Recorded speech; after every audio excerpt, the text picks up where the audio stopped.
Assalamualaikum warahmatullahi wabarakatuh. Jumpa lagi dengan saya Kakak Nirma Fatmala Sandi di Pintar Kimia Channel. Kali ini kakak akan membahas tentang sel elektrokimia, yaitu pada sel elektrolisis.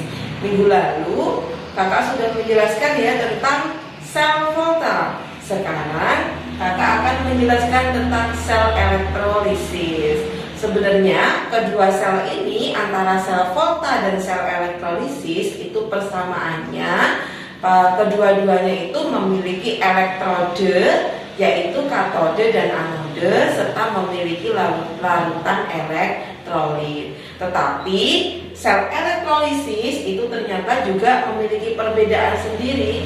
Nah, apa sih sel elektrolisis itu? Sel elektrolisis adalah peruraian suatu elektrolit karena adanya arus listrik.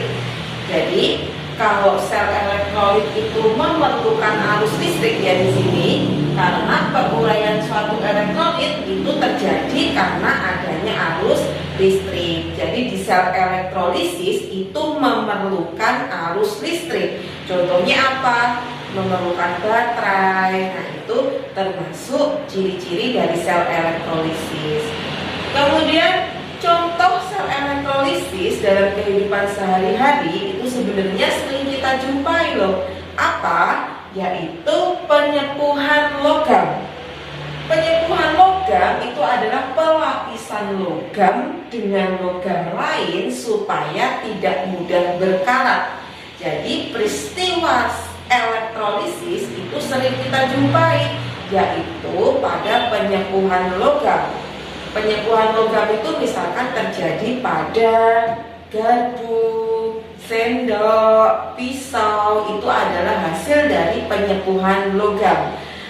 Garpu, sendok, pisau itu tidak mudah berkarat. Kenapa? Karena merupakan hasil dari penyepuhan logam, yaitu logam yang dilapisi dengan logam lain supaya tidak mudah berkarat. Jadi peristiwa penyepuhan logam itu termasuk dari sel elektrolisis.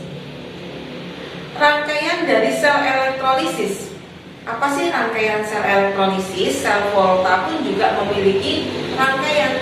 Tapi perbedaan pada rangkaian sel elektrolisis, di sel elektrolisis itu cuma ada satu tempat. Kalau di sel volta ada dua ya. Kalau di sel elektrolisis itu ada satu tempat gelas beaker, itu misalkan ya ini. Kemudian gelas beaker ini diisi larutan elektrolit. Kemudian sama ada anode dan ada katode, dihubungkan dengan kawat penghubung dan ada arus listriknya di sini atau sumber arus listriknya. Nah, perbedaannya ciri-ciri sel volta yaitu yang pertama di sel elektrolisis. Kalau sel volta itu kepan ya, kemarin sel volta itu kepan, tapi kalau di sel elektrolisis itu adalah kenap. Katodanya negatif, anodanya positif. Ingat-ingat di sini, katoda itu sebagai elektrode negatif, sedangkan anode sebagai elektrode positif. Karena itu aku singkat kenap. Katode negatif, anode positif. Ya. Maaf, di sini katode negatif, anodenya positif. Ini ya, katode negatif, anode positif atau kenal. Kemudian yang kedua, terdapat dua elektrode di katode itu terjadi reaksi reduksi. Jadi di katode itu reduksi atau kare katode reduksi, dan di anode itu terjadi reaksi oksidasi. Jadi kenap kare andok ya. Jadi kenap kare andok itu kalau di sel elektrolisis, yaitu katode negatif, anode positif. Katode mengalami reaksi reduksi, anode mengalami reaksi oksidasi. Jadi diingat-ingat juga, kalau di reduksi itu terjadi penyerapan elektron, kalau di oksidasi terjadi pelepasan elektron. Kemudian ciri-ciri yang ketiga, larutan elektrolit itu itu terdapat di sel elektrolisis itu adalah kegunaannya untuk menghantarkan arus listrik. Jadi kegunaan larutan elektrolit itu adalah untuk menghantarkan arus listrik. Kemudian yang keempat, di sel elektrolisis itu terjadi perubahan energi listrik menjadi energi kimia. Karena di sel elektrolisis tadi membutuhkan arus listrik ya. Karena itu di sel elektrolisis terjadi perubahan dari energi listrik menjadi energi kimia. Seperti itu. Kemudian yang kelima, ciri-cirinya adalah di sel elektrolisis itu terjadi reaksinya itu berlangsung secara tidak spontan. Kenapa di sel elektrolisis itu tidak spontan? Karena di sel elektrolisis itu reaksi tidak terjadi secara sendirinya, tapi mendapat bantuan dari arus listrik. Contohnya kalau di sini misalkan ada baterai. Nah, seperti itu. Jadi ciri-cirinya diingat-ingat dari sel elektrolisis. Yang pertama adalah kenap, katode negatif, anode positif. Ada dua elektrode, katode dan anode. Kemudian ada larutan elektrolit dan terjadi perubahan energi listrik menjadi energi kimia, serta terjadi reaksi itu berlangsung secara tidak spontan.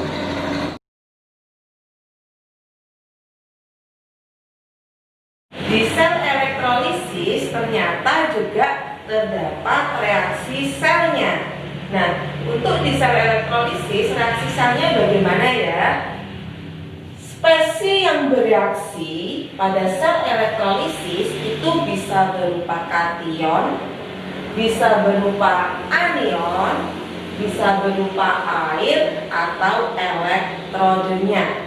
Kalau di sel volta yang bereaksi elektrode positif dan elektrode negatif ya, yaitu logam katode sama logam anode. Tapi kalau di sel elektrolisis itu beda. Di sel elektrolisis yang bereaksi itu bisa berupa kation, bisa berupa anion, bisa berupa air ataupun elektrodenya.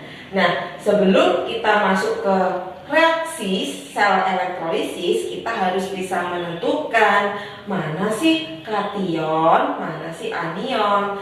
Nah, kation itu kalau di larutan elektrolit, namanya larutan elektrolit, berarti kan bisa menghantarkan arus, berarti dapat menjadi ion positif dan ion negatif. Nah, larutan elektrolit itu ada kation sama ada anion. Kation itu adalah ion positif, nanti bertindak di katode, sedangkan anion ini adalah ion negatif, nanti bertindak sebagai anodenya. Jadi kalian harus paham dulu kation dan anion. Kation itu adalah ion positif, anion itu adalah ion negatif di elektrolit. Contoh larutan elektrolitnya adalah H2SO4. Maka siapa sih kation dan anionnya di sini?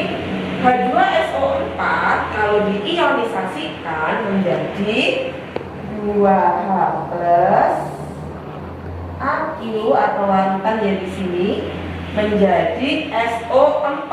SO4 itu selalu 2 min ya. Ingat-ingat SO4 itu selalu 2 min. Nah, kalau H itu selalu plus H plus SO4 2 min. Karena di sini ada 2, maka di sini 2H plus. Berarti di sini kationnya adalah 2H plus ini. Nah, ini adalah kation. Kation itu tadi kan ion positif ya. Sedangkan SO4 ini nanti bertindak sebagai anion. Jadi kalau larutan elektrolitnya itu adalah H2SO4, di katode nanti yang berpengaruh adalah 2H plus. Sedangkan di anode yang berpengaruh itu adalah SO4 2 min. CaSO4 Siapa kation dan anionnya? Ca itu golongan 2A. Berarti di sini Ca2+ karena golongannya adalah golongan 2A. Karena itu Ca2+ ya. SO4 gandengannya SO4 2 min. Berarti di sini SO4 2 min. Nah, jadi kationnya ini adalah Ca2+, sedangkan anionnya adalah SO4 2 min. MgCl2. Mg golongan 2A berarti di sini 2+ karena golongan 2A. Plus Cl itu min ya, Cl itu min.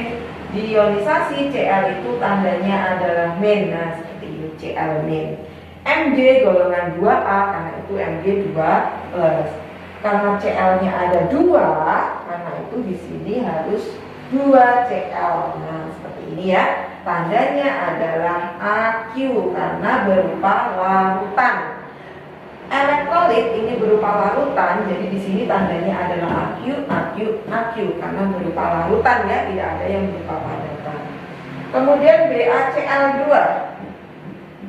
Ba itu golongan 2A berarti 2+. Ba itu adalah golongan 2A ya, Ba2+. Cl itu selalu min ya. Berarti Cl di sini min. Nah, seperti ini. Karena di sini Cl-nya ada 2, karena itu di sini harus 2 Cl.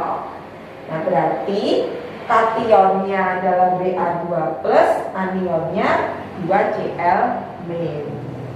AgNO3. AgNO3 itu kalau diuraikan jadi Ag+, Ag itu plus ya. Aq plus NO3 min Aq. Nah, gini. Nah, jadi intinya kalau kita sebelum masuk ke reaksi sel elektrolisis ya, itu kita harus paham tentang cara mengionisasikan. Kita menentukan kation dan anion dari larutan elektrolit.